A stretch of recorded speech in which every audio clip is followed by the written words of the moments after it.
Praise the Lord. Okay lang po, palakpakan po natin ang Panginoon. Amen. Thank you, Jesus. Can we appreciate Fiona for that beautiful testimony? Amen. Right? And are we blessed to worship po kanina? Amen. Napakaganda po ng worship. And I'm very excited to continue po. May series po kasi tayong ginagawa ngayon. Kaya sino pong na-bless dito na dinalo po tayo ni Bishop Manny last Sunday? Right? So itutuloy po natin yung series natin na Reverent Devotion to God. Okay? And I'm very excited to share the Word of God to you. So sige po, tayo po ay mananalangin. Let's pray. Father God in heaven, we thank you, Lord, for this opportunity na minsan pa, Ama, narito po kami. Gusto po namin makapakinig ng salita mo. Sa totoo lang, malalayo po ang mga pinanggalingan namin, pero ikaw po talaga ang sinadya namin. Kaya naman, katagpuin mo po kami, O Diyos. At minsan pa, maranasan ka namin. Salamat po. In Jesus' name, Amen. Praise the Lord. So, as mentioned, nasa second week po tayo ng series natin na Reverent Devotion to God. Because why? Isa po sa core values ni Life Giver is reverent devotion to God. Sabihin nyo nga po, reverent. Isa pa po, reverent. Okay, so, pag sinabi po natin core values, it means ito yung identity natin. Ito yung, ito tayo, at ito po tayo, meron po tayong reverent devotion kay Lord. At paano po natin mas may intindihan yan, so i-discuss ko po. Okay? And I pray po na habang inaaral po natin ito, magkaroon din talaga tayo ng reverence sa Panginoon. Amen? Are you excited? Pati nga po sa mga may notebook, thank you Jesus. Okay lang po papatay po ng nung electric fan. Yung electric fan po, hindi po yung tao dito. Joke lang po. Okay. So, ayan. Thank you. Ayan. Please bear with my voice. Sa totoo lang po, kanina, the whole week po, hindi ko alam kung bakit, pero kami pong mga pastor ay hindi po talaga okay ang katawan. Ako personally, this whole week, very challenging. And umiyak nga ako kanina sa worship. Sabi ko, ganito pala yung importansya ng pastor. Kasi paano kung nakarating na kayo, wala pong magpipreach. Diba? So sobrang, kaya natin to. Okay, pangalawang service, let's go. Okay, so please bear with me. Amen? Amen. Praise the Lord. So, pag-uusapan po natin ng reverence sa Diyos. Okay, at mayroon po tayong pag-uusapang tao na naranasan niya yung reverence kay Lord dahil na-encounter niya si Lord. At sasagutin po natin, yung title po natin is that when reverence, when reverence for God produces surrender.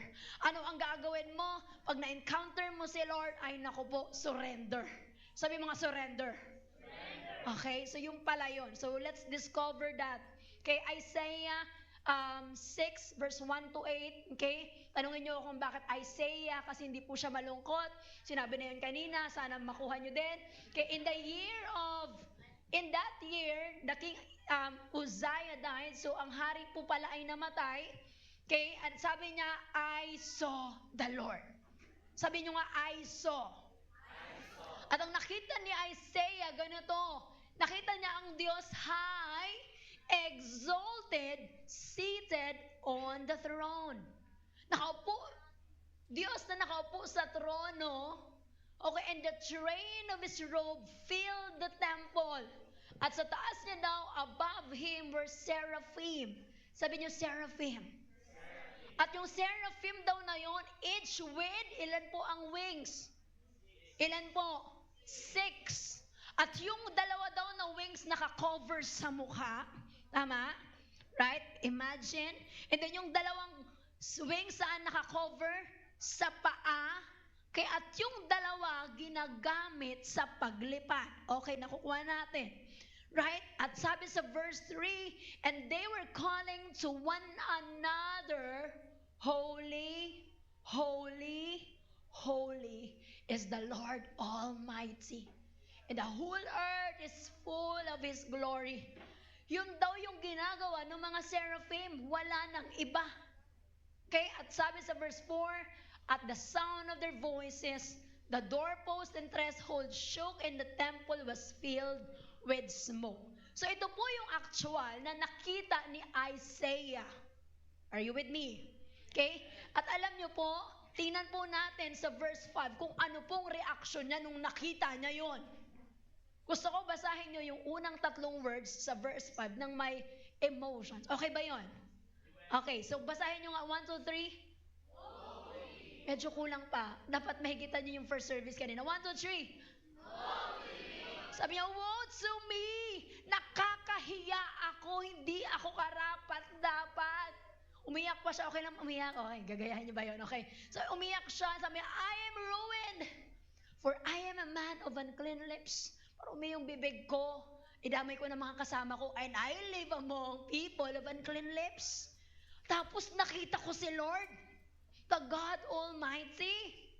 Alam mo po, sa verse 6, then one of the seraphim flew to me. Lumapit po yung isang anghel with a live coal in his hand. Dinala-dala po, okay? Alright, which had taken with tongues from the altar. So lumapit yung angel, at sabi sa verse 7, with it touched my mouth. Hinawakan po ang kanyang bibig and said, see, this has touched your lips.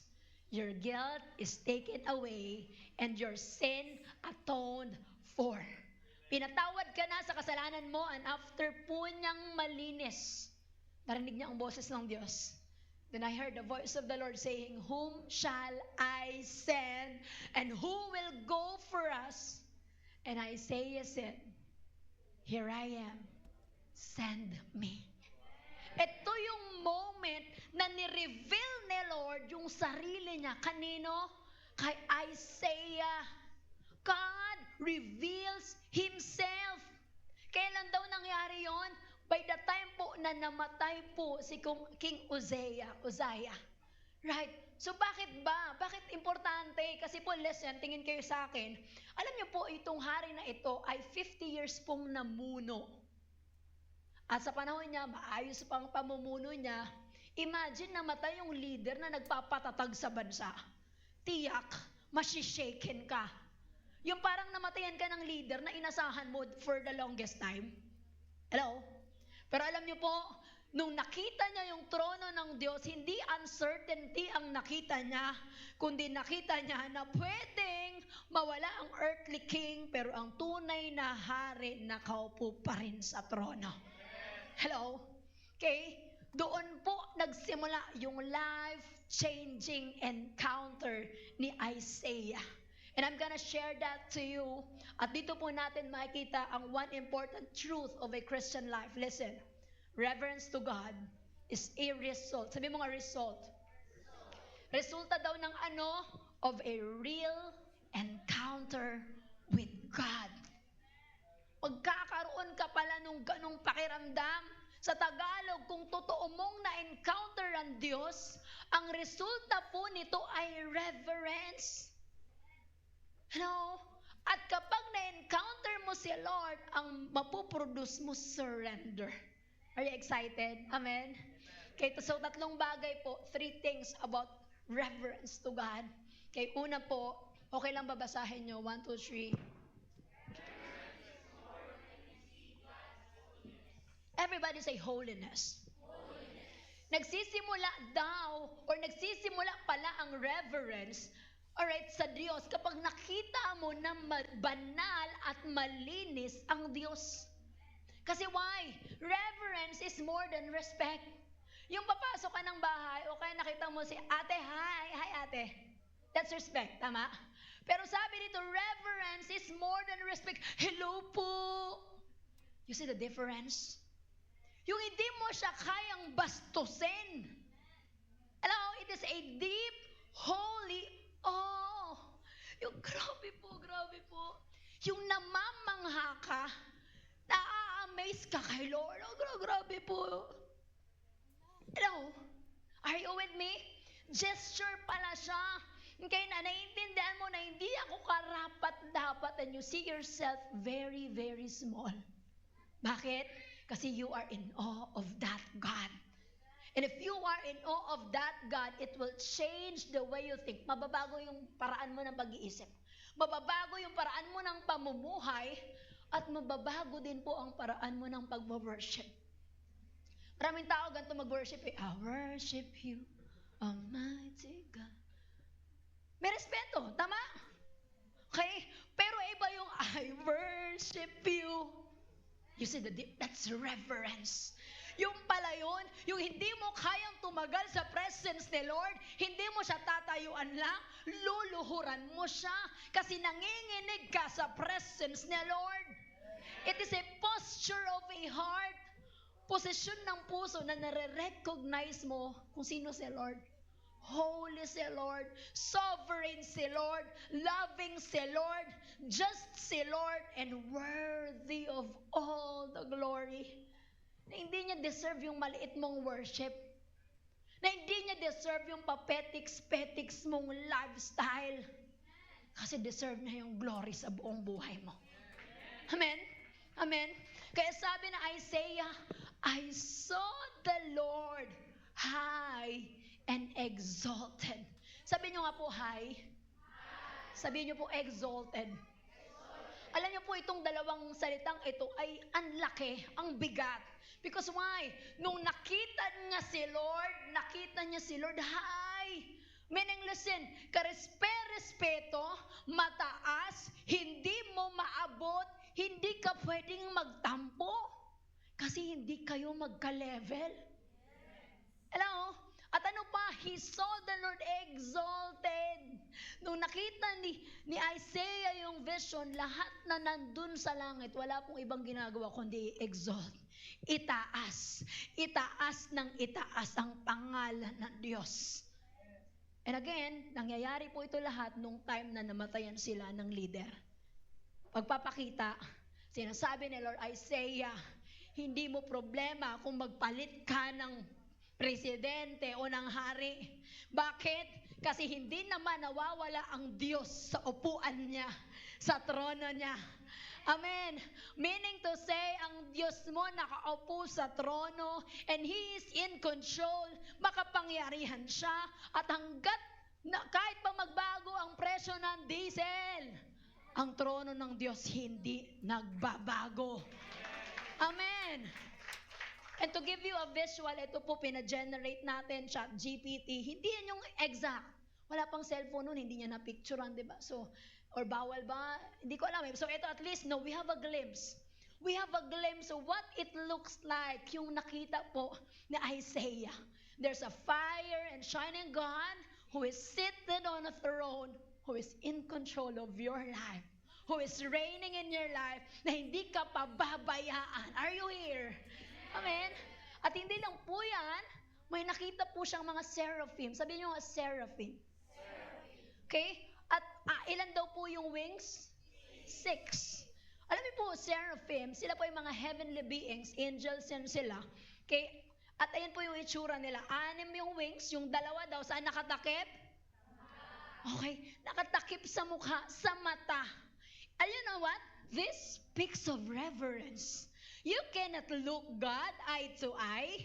You cannot see His face to face. The Lord, di ko kaya.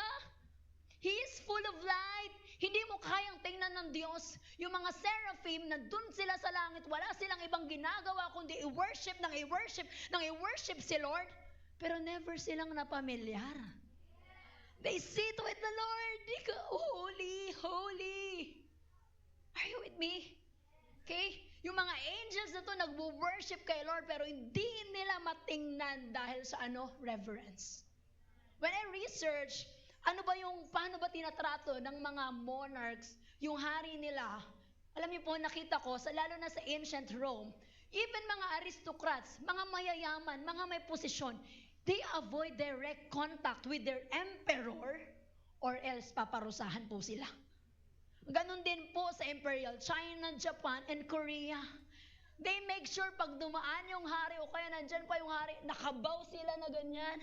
Nakabaw sila. At sabi na-research ko, kung kinakailangan yung ulo nila umabot dun sa floor, they are willing to do that just to make sure hindi nila makita sa mukha yung hari. Why? It speaks of high respect. Imagine kung paano nire-rever ng mga anghel ang Diyos. Hello? Are you with me? Hello? Ano pa? Okay? Yung dalawa niyang wings nakatakip sa mukha. Saan daw nakatakip yung dalawang wings niya?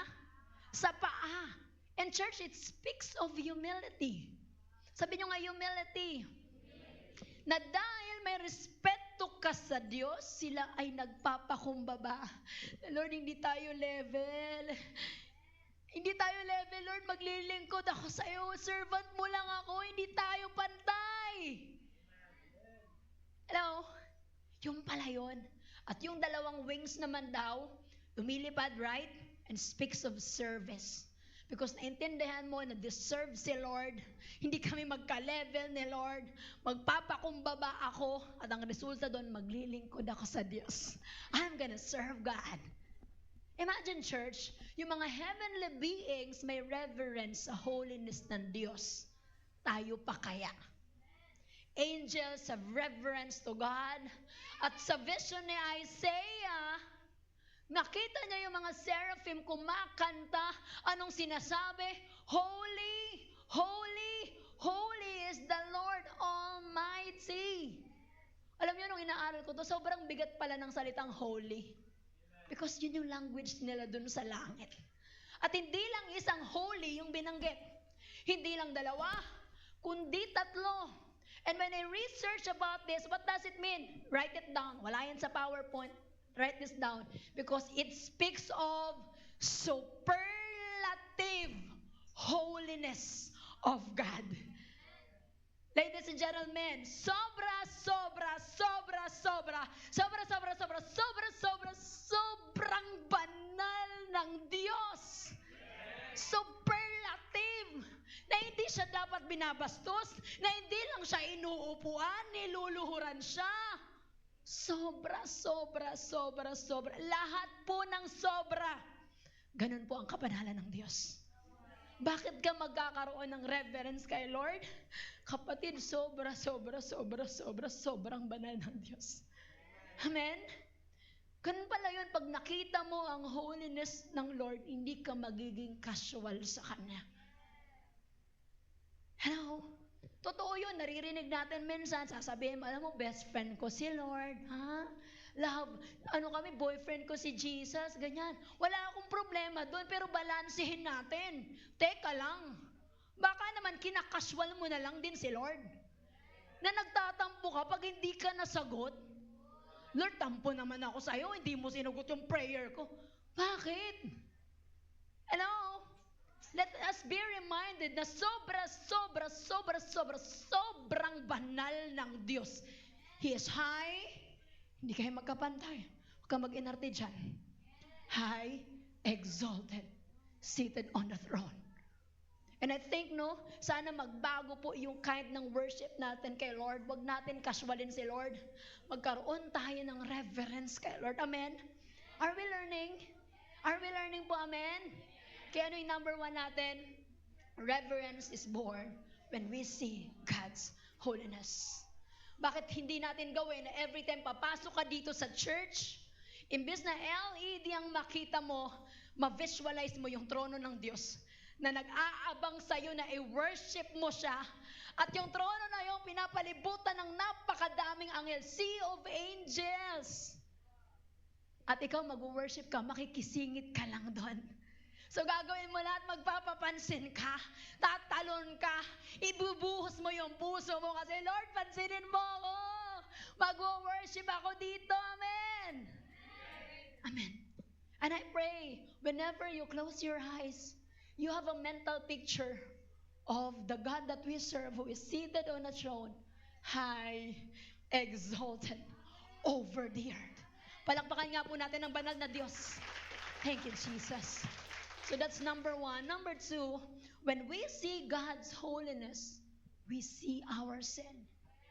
Kapag nakita mo pala na sobrang banal ng Diyos, makikita mo kung gaano ka kamakasalanan. Alam niyo po, nung nakita ni Isaiah ang Diyos na nakaupo sa trono, high and exalted, ang naging reaksyon niya po ay hindi, uy, Jesus, selfie, mga seraphim, selfie naman dyan. Hindi, add ko kayo sa group chat. Hindi po. Hindi celebration ang naging reaksyon niya, kundi confession. Woe to me. Ang tumiko. Nakita niya yung sarili niya unworthy of God.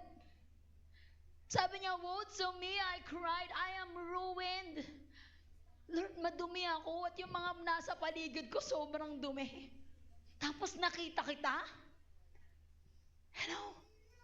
Ibig sabihin, church, hindi lang pala natin makikita ang holiness ng Diyos. Hindi doon matatapos, kundi makikita mo rin na makasalanan ka. Amen? At ang sabi ni Isaiah, ano daw yung pinakamaruming parte ng katawan niya? Ano po?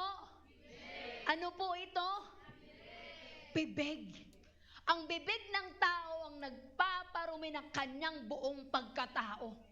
Sabi ng scripture, what goes into someone's mouth does not defile him. Hindi naman yung nagpaparumi, kundi yung lumalabas. Parang ganito. Tama po ba medyo maliit lang yung script or konti lang yung lyrics nung kinakanta ng mga seraphim? Tayo yun, alam na natin, holy, di ba? Alam natin yun. Alam mo, gustong-gustong sabayan ni Isaiah yung kantahan. Sino dito, kapag nakapakinig siya ng kanta sa verse 1, pag umulit ng verse 1, alam mo na yung tono. Di ba? Di ba mga singers, like, you know that, right? Okay. So ngayon ganito, sabi niya, nakukuha ko na yung beat. Sige, sasabay ako. Sunod nilang isa pang holy, sasabay ako. Tapos na-realize niya, sabi ko, shucks, hindi ako deserving. Paano ko sasabihin, holy, holy, holy? Puro negativity lang ako isang buong linggo. Paano ko sasabihin, holy, holy, holy? Kakachismis ko lang. Sobrang dumi ng bibig ko. Puro negative lumalabas. To sasabihin ko, holy, holy, holy is the Lord God Almighty. Amen. Paano ko sasabihin, holy, holy, holy? Yung bibig ko, puro pambabastos. Alam niyo po, pag nakita mo pala yung holiness ni Lord, makikita mo yung karumihan ng bibig mo. At yun po yung nangyari kay Isaiah. Pangalawa, ano pa nangyari kay Isaiah? Nakita niya marumi ang bibig niya. Pangalawa, na-realize niya na, disqualified pala ako sa calling ko. Si Isaiah po ay isang prophet. Sabi niyo, prophet. Ang mga prophet po, makakarinig sila kay Lord, ipipreach nila sa tao, ipoproclaim nila sa tao. At nung sinabi niya, prophet ako, pero ang dumi ng bibig ko, sabi, I am ruined. Grabe yun. Nakita niya yung sarili niya na disqualified siya to proclaim the message of God. And what does it mean? Ito yung dulot ng kabanal ng Diyos. Nakita niyang marumi siya. Maraming tao tinawag ako wow. Sabi niya, hindi ako worthy. Hindi ako worthy sa calling ko. Ang dumi ko. Church, ito ang nangyayari kapag tunay kang lumalapit sa Diyos. The closer you get to God, the clearer you see your sin. Kasi malinaw na malinis ang Diyos, pero malinaw din kung gaano tayo karumi. At ang pinakamaruming parte ng katawan natin, bibig. And it now makes sense kung bakit reverence ay dapat nagpo-produce ng repentance. Yung araw-araw kang hihingi ng tawad sa Diyos. Amen? You become aware of your sin. You become humble. Alam mo po, ganun pala yun, habang tumatagal kang Christian, mas lalo kang nagiging humble. Sadly, mas lalo tayong yumayabang Yung pagdating mo dito, late ka na, tapos nag-cellphone ka pa. Nandiyan ka na pala, Lord. Sige. Worship na pala. Hindi ko kasi alam masyadong tugtugan Medyo mainit You get what I'm saying? Right? Papasok ka late, pagdating mo magsi-cellphone, dumaan si Lord. Lord, nandiyan ka pala. Nga pala. Thank you na ka. Buti nakarating ka. Hello? Reverence produces repentance na naintindihan mo yung kabanalan ng Diyos. Pwedeng buong linggo, wala kang ginawang kasalanan, let's say. Pero still, hindi ka worthy sa kabanalan ng Diyos. You still say, Lord, patawarin mo ako, linisin mo ko, I'm unworthy of your presence. Yung pala yung nadudulot ng holiness, nakikita mo banal si Lord, araw-araw kang magre-repent. Kasi araw-araw po tayo unworthy of God. Lord, marumi ako. Church, reverence produces conviction and repentance. Araw-araw ka pa bang humihingi ng tawad sa Diyos? Bilangin mo ilang taong ka na bang Kristiyano? O takot na takot ka lagi mag-sorry kay Lord kasi para lang yun sa mga hindi pa Christian. Hindi po. Araw-araw tayo nagpapalinis. Kasi araw-araw tayo hindi karapat-dapat sa Panginoon. Amen? Okay? So ulitin natin, when we see God's holiness, we see our sin. Ano nga yung first point natin? Saan daw ipinapanganak yung reverence? Pag nakita mo yung holiness ni Lord, at pag nakita mo yung holiness ni Lord, babalik sa'yo, makikita mo yung kasalanan mo, tama? Pero alam mo, listen to this, hindi po natatapos doon. May number 3 tayo. When we see our sin, pag nakita mo, the moment nakita mo na makasalanan ka, the moment na makita mo na madumi ka, then you will experience His grace. His grace. Ganun pala yung domino effect. Imagine, nakita mo yung kabanalan ni Lord, mararanasan mo yung grasya ng Diyos. Reverence starts when you see God, you see your sin, inamin mo, papasok si Lord sa buhay mo at sasabihin niyang, anak, my grace is sufficient for you. Amen? Amen? Kaya ano nangyari sa verse 6? Then one of the seraphim flew to me with a live coal, okay, at lumapit sa kanya. And sabi sa verse 7, with it, he touched my mouth and said, see, this has touched your lips. Your guilt is taken away and your sin atoned for. So now, when he began na umamin dun sa kasalanan niya, pumasok bigla yung grasya ng Diyos. And write this down, ano yung epekto ng grasya ng Diyos? Letter A, grace purifies us. Grace purifies us. Yung grasya ng Diyos, hindi lang yung paghingi mo ng tawad, kundi yung grasya mismo ng Diyos, yun pala yung magpapalinis sa'yo. Yung burning coal or live coal po, na ginamit dito, it represents purification. Sabi mo nga, purification. At sa culture po nila, in ancient culture, bago ka mag-preach, magsabi ng divine messages, meron yan silang mga rituals muna. O kaya may washing, ceremonial washing of the mouth. Kasi nga, divine yung sasabihin eh. Okay? So meron silang ritual, alam nila yon. At listen to this, tingin kayo sa akin, sa case po ni Isaiah, si Lord mismo ang naglinis sa kanya. Si Lord mismo, God Himself, purified Isaiah. Seraphim went to him. God purifying him directly. And it happened instantly. Wow. Okay? At yan po pagpapakita natin, kaya kapag sinimulan mo palang humingi ng tawad sa Diyos, mararanasan mo yung undeserving grace. Undeserving grace na magmumula sa Panginoon. Amen? At alam niyo po, yung nangyari dyan, mukha pa nga siyang Christophany. Ibig sabihin, may pagpapakita ni Jesus kasi sa New Testament, later on gagawin niya na He will sacrifice at the altar and become the sin offering. At mangyayari po, pag nag-repent tayo, He will take away the sins of the world. Amen? So grabe yung ginawa ni Lord. Ano yung una mararanasan mo sa grace? Purification. Pangalawa, okay, grace that qualifies us. Kasi sabi ni Isaiah, di ba? Lord, hindi na po ako karapat-dapat maging prophet, ang dumi-dumi ng bibig ko. Pero yung grace ni Lord, lumapit sa kanya at sinabing, I am qualifying you again. I am qualifying you again. Right? The angel touched his mouth. See, this has touched your lips. Your guilt is taken away. Wow! Simbolo ng pagtatanggal ni Lord sa kasalanan mo. Guilt was forgiven. Your mouth was clean again so you can serve God again. Amen? Inalis ng Diyos yung kasalanan mo, nilinis ka niya para ano? Para magamit ka ulit ng Panginoon. Sobrang bilis lang po ng preaching na to. Ulitin natin, reverence is born when we see God's holiness. Ano pa? When we see God's holiness, we see our sin. Amen? And when we see our sin, nagpaka-humble tayo, umamin tayo sa Diyos, we experience His grace. At ito pong tatlong ito, naranasan ni Isaiah. Kaya sa verse 8, nung nagtatanong na si Lord, sino kaya ang pwede kong ipadala? Anong resulta po?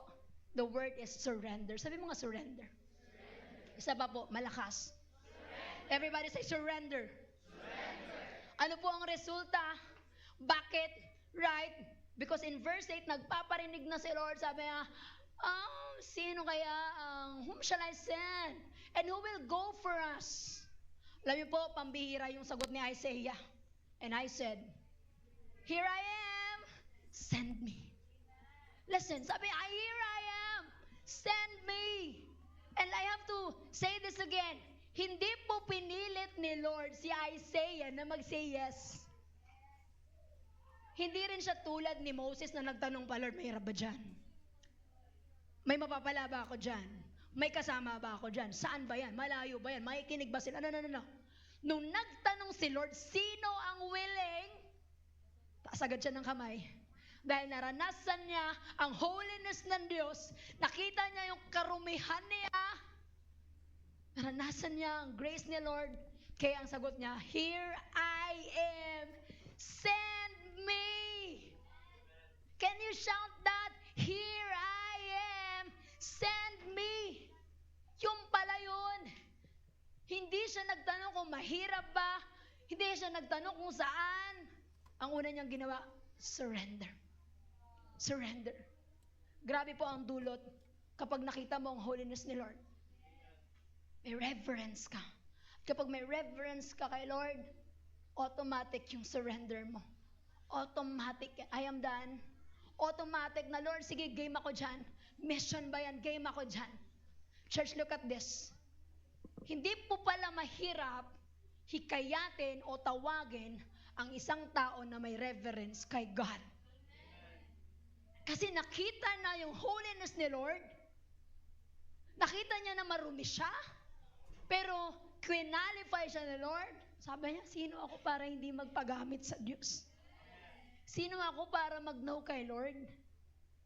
You know what, church? I have a question. Realization ko kasi to eh.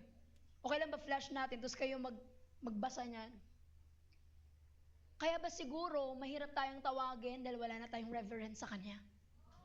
Kaya ba siguro, pag inassign tayo, pumunta ka dito, mag-serve ka, ang dami natin, kasi malayo, wala nang pamasahe, kasi ganito.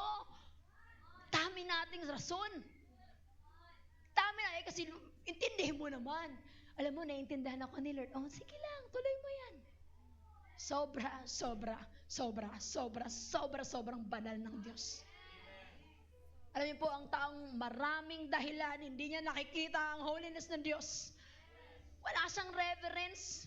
Kasi kung may reverence ka kay Diyos, alam mo na banal siya, pero pinatawad ka, hindi ba maglilingkod ka sa Diyos? Sabi mo nga sa katabi mo, mag-serve ka rin pag may time. Mag-serve ka din. Sige po, sabihin mo yan.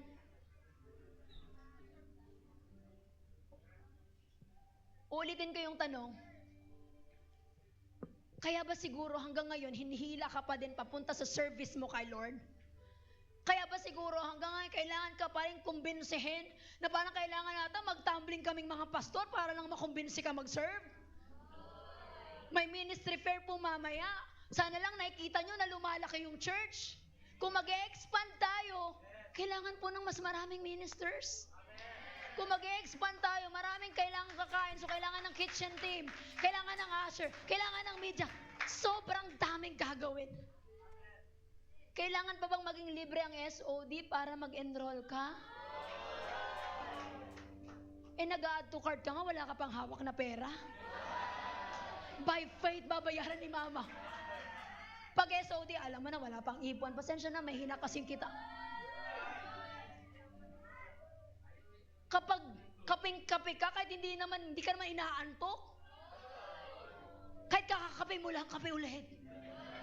May budget tayo.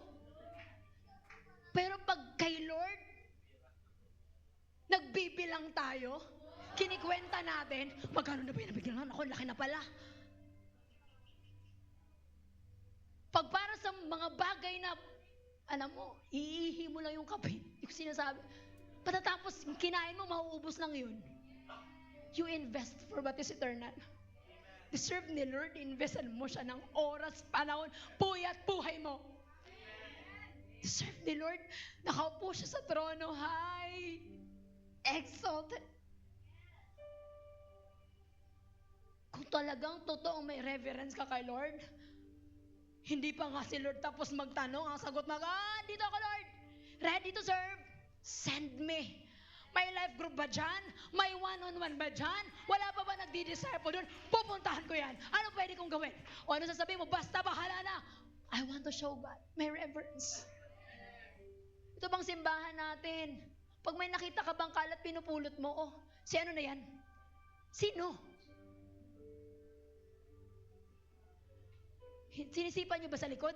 Sino nasa likod sinisipa sa harap? Ano? Reverence. Nahiya ako kay Lord eh. Pag may kahit maliit na kalat, pray tayo, Lord, bumaba ka. Pagbaba ni Lord, siya pa ba magsasabi na, anak, pakipulot? Amen. Reverence to God. Matinding respeto mo sa Diyos. Na nanggigigil ka, kailangan malinis dito. Kailangan maayos puso ko. Hindi pwede. Sumasawsaw ka sa kasalanan sa labas. Pagdating mo dito, I love you, Lord. Wow. I'm not judging. Pero I'm saying, gising. Matakot ka sa kabanalan ng Diyos. Don't use the word, maiintindihan ako ni Lord. Sige lang. Huwag mong antayin tumayo ang nakaupo sa trono at paluin ka. Reverence to God. Hindi mo madaling i-preach yung topic.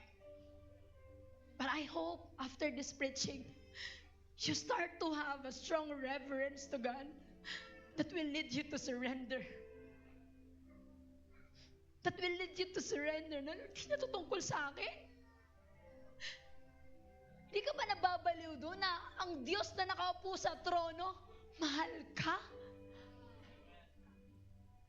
Hello? You know what I'm done?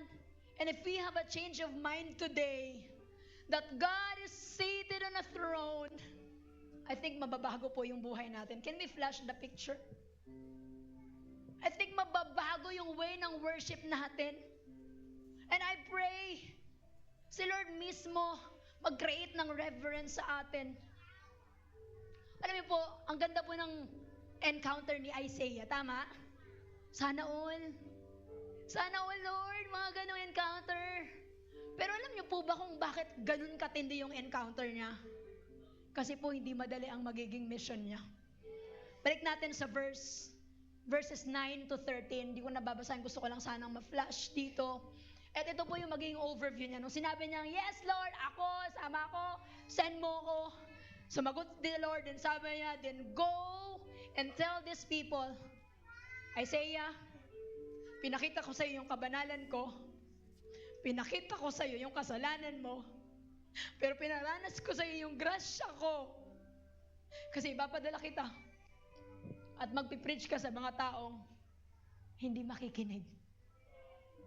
Harap ka sa mga taong hindi ka ma-appreciate. Magmamahal ka ng mga taong hindi ibabalik. Dadaan ka sa pagsubok na pwedeng isipin mo, wala na ako.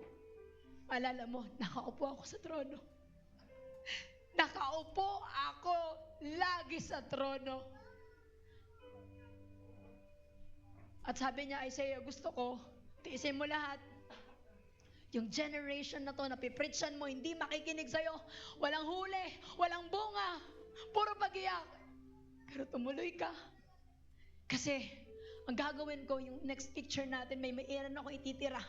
We call it the stamp. Sabi niya dito, mag-iiwan ako ng mga stamp. At ganito yung itsura ng stamp.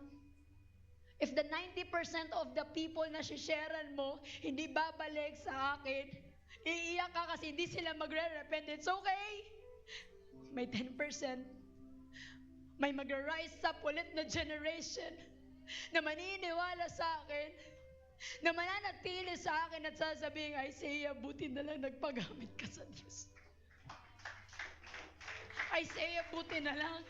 Ganito pala mag-worship sa Diyos. Ganito pala. You know what, church? Ang magpapanatili sa'yo sa calling mo, holiness ng Diyos. Ang magpapanatili sa'yo sa calling mo, holiness ng Diyos. At para kay Isaiah, ang makita niya ang Diyos, Listen, at galangin niya ang Diyos sa buong buhay niya. Yun ang pinakamalaking accomplishment niya sa ministry. Pero sa unang taon, wala akong bunga, Lord. Pangalawang taon, wala pa din. Or pwedeng ang dami kong bunga, pero bonus lang yon.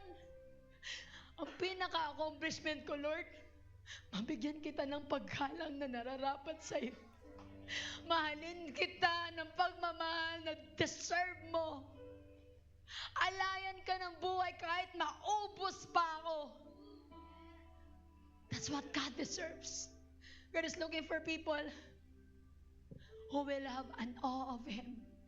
High respect, hindi lang high, pero high respect of God. Kung kailangan lumuhod ka, bitawan mo lahat ng title mo. Because deserve ni Lord. Deserve ni Lord. Right now, we will stand up. As you stand up, I want you to close your eyes. Close your eyes. Just close your eyes right now. Close your eyes. Come on, close your eyes right now.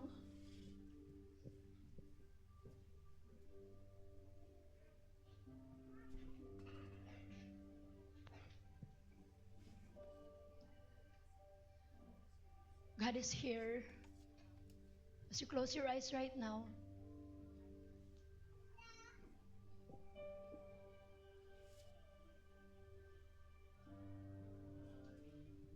you know what? God is still in the business of meeting people. At gustong-gusto yun ni Lord na mag-encounter. Ipakita niya yung kalakihan niya. Amazed na amazed si David. Sabi, who am I? Who is man, Lord, that you're mindful of us? But right now, ibang amazement ang mararanasan mo. Makikita mo. Mararanasan mo ang kabanalan ng Diyos. So right now, let us be still in the presence of God. You will see that vision, that glimpse of the God who is seated on the throne, high, exalted. Anong gagawin mo? Anong gagawin mo? Right now, show your reverence to God.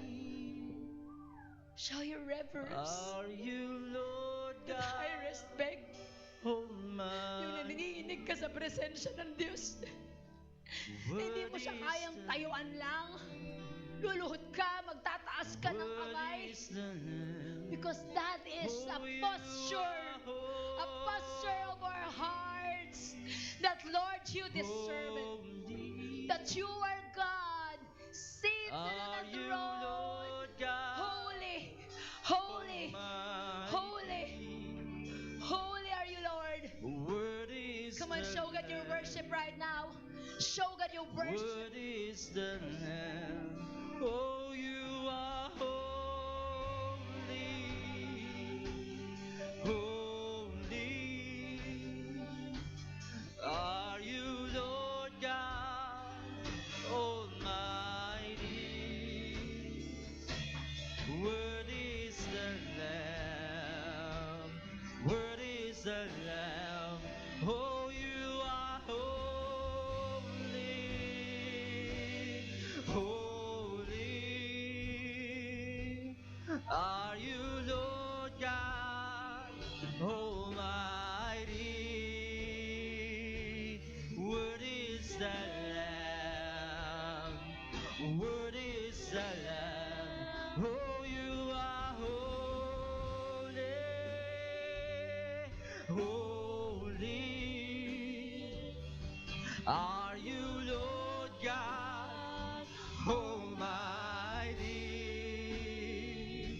What is the Lamb? What is the Lamb? Amen. I don't know about you. Is that reverence to God? Is that the best reverence you can show God? If meron po ditong first time lang naka-attend and you feel like Laki naman pala ng Diyos na yan, hindi ako deserving dyan. I wanna tell you the good news. That same God who is seated on the throne sent His one and only begotten Son, a holy God, step into this world. Jesus in the flesh. Si Jesus nagkatawang tao. Bagamat banal, pero umabot sa ating makasalanan para iparanas sa atin yung grasya niya. Para iparanas sa'yo na mahal ka niya. Reverence is not born dahil natakot ka. Reverence ay hindi lalabas dahil sinabi nila na nakakatakot ang Diyos. Pero lalabas yung mataas mong pagpupuri sa Diyos. Kasi naintindihan mong hindi mo deserve yung pag-ibig niya. Yet minahal ka niya. So for this round right now, can you just worship God and just thank Him and show Him your reverence. Your reverence the Lord. I am unworthy. I am unworthy. Marumi ako, Panginoon. Marumi ako, Diyos. Hindi ko kaya tumingin. Marumi ako, Panginoon.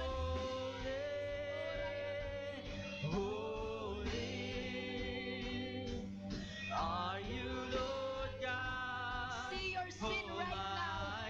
See your sin right now. God is holy. God is holy. God is holy. Is the Lamb. Oh, you are holy, holy. Are you Lord God Almighty? Worthy is the Lamb. Worthy is the Lamb. Oh, you are holy, holy. And are you Lord God Almighty? Worthy is the Lamb. Kapatid, hindi ko alam kung anong pagkausap sa inyo, Lord. Worthy is the But I believe right now, ang bawat isa po sa inyo ay kinakausap ng Diyos. Nagpaparinig na si Lord. May papagawa daw siya. May papaabutin daw siya. May umiiyak din daw na gusto makakilala sa Kanya. And God is saying, who is willing, who is available. I pray that your reverence to God will lead you to total surrender and say, here I am, Lord, send me. Na Lord, ngayon na kinwalify mo na ulit ako, nandito ako. Send mo ko, maglilingkod ako. Can you say that to God right now? Here I am. Here I am, Lord. Here I am, Lord. Here I am, God, send me. Come on, say it. Say it right now. Kung nanay ka, sinusugo ka ng Diyos sa family mo. Kung tatay ka, lead your family to God. Send. God is sending you right now. Sending. Come on. If you're a student, balik sa school na ang puso ay ang maglingkod sa Diyos. If you are working, go back to work, serving God. And whatever you do, your answer is yes. May bunga man o wala. Kasi ang number one accomplishment natin ay mapaglingkuran at mapakitaan ng reverence ng Diyos. Holy, holy, holy is the Lord Almighty. As I end, can we just join the seraphims right now? We will sing, God, holy, holy. God has cleansed you. And right now we will worship. Come on, say it. Coming from the heart. Coming from the heart. Say it. Say it right now. Holy, holy, holy. Holy are you, Worship God. Lord God. Worship God. Magpapansin ka sa Diyos. Worship God. Join the angels. Join the angels right now. Say it. Worship. Worship God right now. The Say holy. Oh, you are holy. Holy. From the top of your lungs, say holy. Holy. Holy. Are you, Lord Yes, Lord, God you are holy. Almighty?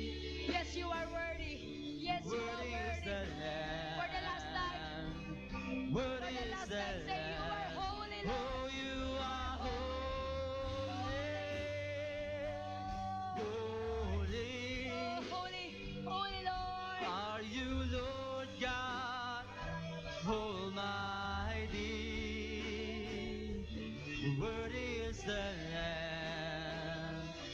Worthy is the Lamb. Oh, you are holy. Come on, just the voices. Parinig natin sa Diyos. God is here, sitting on the throne. Sing it. Oh, Jesus. You are holy, Lord. Yes, you are. One more. Just sing it out. You are Sing it out right now. Holy God. Holy.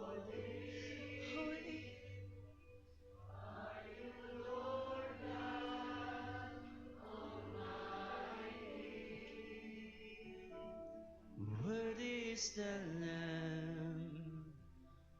Worthy is the Lamb. Amen. Thank you, God. How can we explain this kind of God who loves us so much? How can we dishonor this God who is holy? How can we disrespect this God na bagamat banal, minahal, napakadumi namin pagkatao. Thank you for your grace, Lord. We will live a holy life, hindi dahil takot kami, kundi dahil naintindihan namin yung grasya mo at pag-ibig mo. Lalakad kami sa kabanalan kasi gusto naming parangalan ng banal na Diyos na umibig sa amin, umabot sa amin, at ang Diyos na nakaupo sa trono. Ano man ang sitwasyon namin, hindi siya aalis doon. Hindi niya kami pababayaan. Hindi kami mauuga, hindi kami mawawala. Ang Diyos namin nakaupo sa trono. And that's enough assurance that we are loved, that God is in control. Thank God right now. Thank you, Jesus. Thank you, Lord. Thank you, Lord. You are holy. You are holy and you deserve our worship. Lord, isa lang po buhay namin. Itong isa na to, Lord. Wala kaming ibang aawitin, kundi ang kabanalan mo. Wala kaming ibang ipapasamuhay. We will not live a double life. We will live in holiness. And Lord, simula ngayon, lalakad kami sa reverence. Hindi ka lang namin tatayuan, uupuan, luluhuran, luluwalhatiin, at mamahalin ka namin. Thank you, Jesus. Praise you, Lord. Amen. Amen.